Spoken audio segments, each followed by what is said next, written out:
Federica, you are from Lis Neris from Friuli in Italy. Welcome to Singapore. Thank you. I have some questions for you, which will concern the winery. Can you tell us more about who is Lis Neris and what type of wines do you do, and of course, what is your role in the winery? Well, let's start by saying that Lis Neris is a fantasy name. It's a fantasy name because it's the name of one of the first vineyards that my family ever owned. You have to think that my family started working out in the fields in our village, San Lorenzo at the end of the 19th century. And since then we've always been working not just with wine but with agriculture in general. And from the end of the 70s, beginning of the 80s, my father decided to focus just on wine and to start in producing a quality product. Obviously, I arrived a little bit later. I started working in the winery already when I was a little kid, both in production but also in marketing. And since I finished school, I started working full-time, doing a little bit of everything, because that's the great thing about working in a family business. You are involved in every kind of process, which is the best way to really understand everything about what you're doing. Okay. Can you tell us more about the grape varietal you use at the winery, and if there are any specific grapes that you use over time? Yeah. Well, let's say that there are mainly, obviously because of the area of production in which we are, mainly white grapes that we are planting. And it's, except from Tocai Friulano, which is an indigenous grape, they are all international grapes. Pinot Grigio, Chardonnay and Sauvignon Blanc. Why is that? That is because Friuli Venezia Giulia was a region that for many years has been under the Austrian Empire, and for this reason we gained much of a northern style of wine producing method. For this reason, especially Pinot Grigio grape is considered to be as an indigenous grape in Friuli because of the great characteristics that it can achieve in our area of production. So, as I was saying, mainly three grapes, international grapes, as white wines. As reds, we only make two red wines, but still they focus on international grapes and would be Merlot and Cabernet Sauvignon. I would like to ask a question about your opinion about the Asian market. Lis Neris has been with Iwanesia for quite a while. Yeah.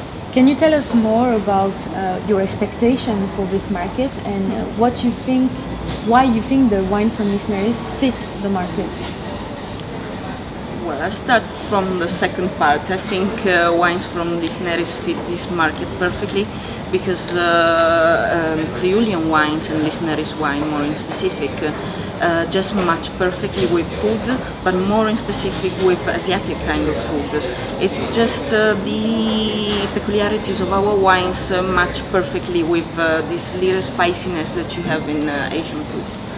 Our expectations in this market are very high, obviously, and that's because we believe that Asian market is already a quite important market, but will be even more in the future, because the consciousness and the ability to understand wines from the Asian customer is becoming more and more important, more and more well settled. For this reason, we really believe it's an important place to be, and we want to work here as best as possible. Great. Can you tell me more about being a woman in a winery, and how is it to work as a winemaker also, and also in the marketing in Italy? Well, I think it's quite challenging, especially when you go out and try to bring out the message in Italy. Because in Italy you have quite a well-settled idea that winemakers are men. Now things are changing. Let's say that in my generation you have a lot of winemakers which are women. So people is starting to understand that they really need to open their minds a little bit more and understand what our potentials are as well, which I think is quite interesting, to mix both the female idea of wine with the men's idea of wine.